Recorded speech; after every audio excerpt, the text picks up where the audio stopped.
नमस्कार विद्यार्थियों, आज हम भारतीय संस्कृति में वर्ण व्यवस्था का जाति प्रथा में परिवर्तन इस विषय पर अध्ययन करेंगे। पिछले वीडियो में हमने वर्ण व्यवस्था की उत्पत्ति, विकास, उसका स्वरूप, वर्ण व्यवस्था के गुण, दोष आदि के विषय में जानकारी प्राप्त की थी। वर्ण व्यवस्था का जाति प्रथा में परिवर्तन, ये हमारा आज का मुख्य विषय है।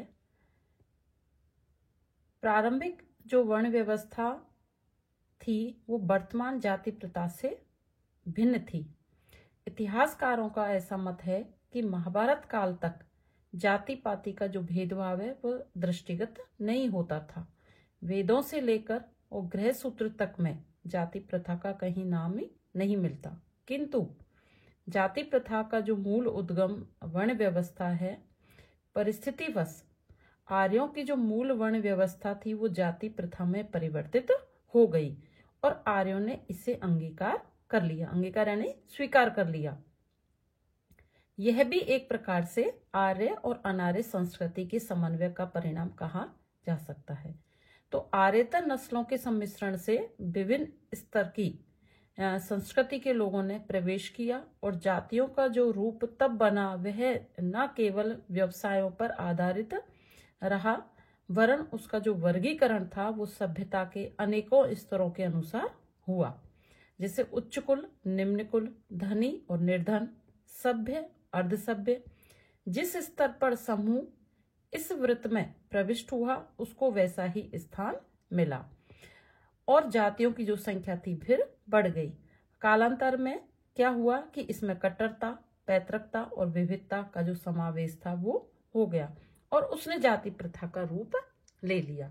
तो इस तरह से जो वर्ण व्यवस्था थी वो धीरे धीरे जाति प्रथा में परिवर्तित होती गई। अब वर्ण व्यवस्था और जाति व्यवस्था में क्या अंतर है, यदि इस विषय पर भी हम आज चर्चा करते हैं तो जो जाति व्यवस्था है और वर्ण व्यवस्था है उसमें मूल अंतर यही है कि जो जाति व्यवस्था जन्म के आधार पर स्थापित हुई, जाति जन्म से हुई, जबकि जो वर्ण व्यवस्था थी वो गुण और कर्म के आधार पर स्थापित हुई थी और व्यक्ति चाहे कुछ भी कर्म करे किंतु जिस जाति में उसका जन्म हुआ वह उसी जाति का सदस्य बना रहेगा। दूसरा अंतर ये हुआ कि जो वर्ण परिवर्तित हो सकते थे किंतु जो जाति थी वो परिवर्तित नहीं हो सकती थी। तीसरा अंतर है कि जो जातियों में कट्टरता उत्पन्न हुई जबकि जो वर्ण है वो उदार और लचीले थे। चौथा अंतर है कि सभ्यता के जो विभिन्न स्तरों के लोगों के समावेश से जातियों में ऊंच नीच की भावना उत्पन्न हुई और एक जाति स्वयं को दूसरी जाति से ऊंचा समझने लगी और निम्न स्तर के लोगों से घृणा करने लगी। जातियों में जो विवाह है वो अपनी जाति में ही होने लगे और अनिवार्य हो गए क्योंकि आर्यों को अपने रक्त की जो पवित्रता था उसका ध्यान था।